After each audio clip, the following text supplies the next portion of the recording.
ওই দিন আমার আল্লাহ যদি জিগায়, ওরে আমার কাছে কি নিয়ে আসছো, সেদিন তুমি টাকা দেখাইতে পারবা না, বাড়ি দেখাইতে পারবা না। কই তোমার মা, কই আমার বাবা, কই আমার আত্মীয় স্বজন, কেউ আমার সাথে নাই, আমি একা।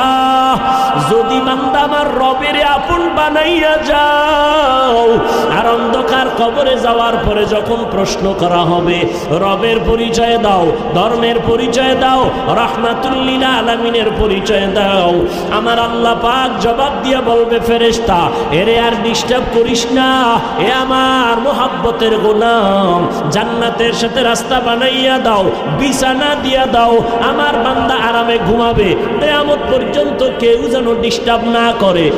আর যদি নামাজ না নিয়া, বেপরদা হইয়া, গুনাহ নিয়া, আজরাইলের হাতে ধরা খাইয়া কবরের মধ্যে যাও, গুনাহগারকে যখন বলা হবে রবের পরিচয় দে, বলবে হা হা লা আদরি। আর ধর্মের পরিচয় দাও, গুনাহগার বলবে হা হা লা আদরি, আফসুস আফসুস, আমি কিছুই জানি না। ওরে রহমতের নবীরে চিনোনি? কয় না, আমি চিনি না, আমি তো রহমতের নবীরে কখনো দেখি নাই, করি নাই, আমি হতভাগা।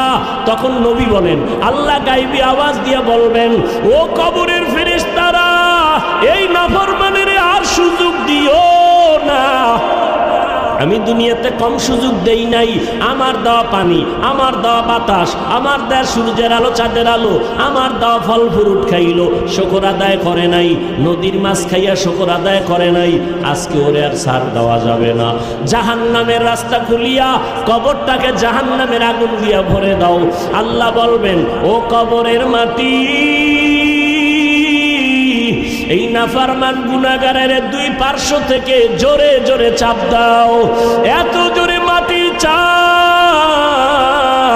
ও আল্লাহর বান্দার একটু চিন্তা করো, আরে দুনিয়াতে গরম সহ্য করতে পারি না, একটা মশার কামড় সইতে পারি না, একটা বেতের বাড়ি সইতে পারি না, গুনাহ নিয়ে গেলে কবরের মাটির চাপ কেমনে সহ্য করবা?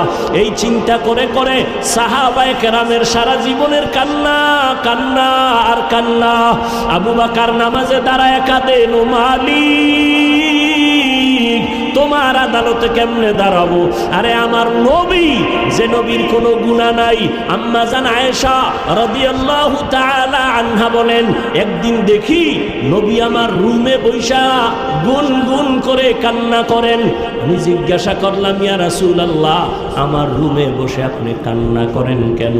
নবী বলেন, আয়েশা, হাসরের ময়দানে আমার উম্মতের কি উপায় হবে সেই কারণে কাঁদতেছি। কেন ইয়া রাসূলুল্লাহ?